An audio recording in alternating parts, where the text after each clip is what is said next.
Right now there are two huge and kind of contradictory stories playing out in China.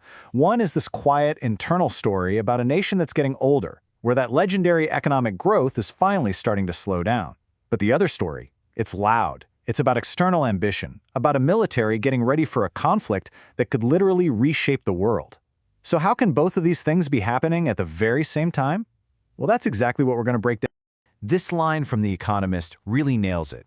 The future has already arrived in China. And it's not some sci-fi future of endless growth. It's a future of really complex, really deep changes. You could say that chickens are coming home to roost. A lot of the consequences of decisions made decades ago are showing up now, and it's forcing a whole new reality that's going to define China for the rest of this century. Okay, so here's our game plan. First, we're going to look at the story inside China. What's happening with its shrinking cities and the end of that incredible urban boom. Then we're going to pivot and look at its military, and specifically, its focus on a strategy to take Taiwan. And finally, we'll tie these two big threads together and ask the big question: what does it all mean? For what feels like forever, the story of China has just been nonstop growth, right? Gleaming megacities just sprouting up out of nowhere. But that era, the one we're all so familiar with, it's coming to a close. A totally new chapter is starting. And get this isn't just some prediction from the outside looking in. This is coming from inside China itself. The government there is openly acknowledging that this huge shift is happening. And look, when the engine that's been pulling the entire global economy for decades starts to signal that it's slowing down, well, that's a massive change that we all really need to wrap our heads around. But hold on, before we dive into the numbers, there's a bit of a catch. Just trying to answer the question, how many people live in Chinese cities, is surprisingly tricky. Why? Because the official definition of who counts as an urban resident has been changed at least 6 times. But the key thing to remember here isn't one specific number. It's the overall trend. And that trend, no matter how you measure it, is absolutely undeniable. So, if things are slowing down, the obvious next question is, when does it all peak? When does China's great migration from the countryside to the city finally top out and start to go the other way? Well, it turns out researchers have a date in mind. 2029. That's the year. According to China's own top researchers, that's when the largest human migration in all of history is set to peak. And after that, for the very first time in modern history, China's urban population will actually start to shrink. Just think about that for a second. And honestly, it doesn't matter whose numbers you use, the official ones from Beijing or the UN's. They all paint the exact same picture. You see this massive curve that goes up and up, peaks right around 2030, and then starts this long, steady decline. This isn't some fringe theory. This is basically the consensus forecast. So, what does this actually mean in the real world? Well, symbolically, we've already seen India pass China as the world's most populous nation, but the practical effects are huge.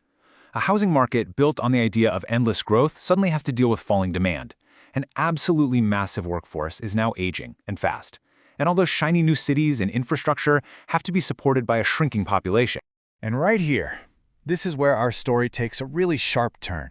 Because at the exact same moment that this quiet, internal demographic winter is setting in, China's external ambitions, especially its military strategy, are seriously heating up. Okay, so we're shifting gears now to the People's Liberation Army, or the PLA. It has become an intense student of a very specific military strategy, and it has one primary target in mind: Taiwan. The strategy they're laser-focused on is called a decapitation strike, and it's pretty much what it sounds like. The goal isn't just to win on the battlefield, it's to paralyze the enemy from the get-go. You take out its political and military leadership right at the start, making it basically impossible for them to fight back effectively. Now, the PLA isn't just running practice drills in a bubble. They are active, meticulous students of modern war. They are poring over recent conflicts all over the world, from Venezuela to Ukraine, and they are extracting every single lesson they can and applying it directly to their plans for a potential invasion of Taiwan. So, what are these lessons they're learning? First, the absolute necessity of surprise strikes on leadership. Second, how to instantly blind and deafen an enemy by taking out communications and air defenses. Third, how to perfectly coordinate everything. We're talking satellites, cyber attacks, special forces, conventional troops, the whole shebang, into one single overwhelming assault. And finally, they're learning how to control the narrative, both at home and abroad, from the very first minute of a conflict. So now we get to the real heart of the matter. We have these two incredibly powerful and seemingly opposite forces that are shaping China's destiny. A country that is aging and shrinking on the inside, while at the same time projecting immense strength and ambition to the outside world. You can see it side by side here. On one hand, you have a future of what you might call managed decline, an aging population and slowing growth. On the other, a future of incredible ambition, rapid military modernization with a laser focus on Taiwan. The central question really is, how on earth can both of these realities exist at the same time? And that leaves us with this one final, absolutely critical question. Throughout history, when a nation faces long-term demographic decline, does it turn inward and become more cautious? Or does it see a window of opportunity that's closing and decide to become more aggressive to secure its goals before its power begins to fade? The answer to that question isn't just going to define China's future. It's going to define all of ours.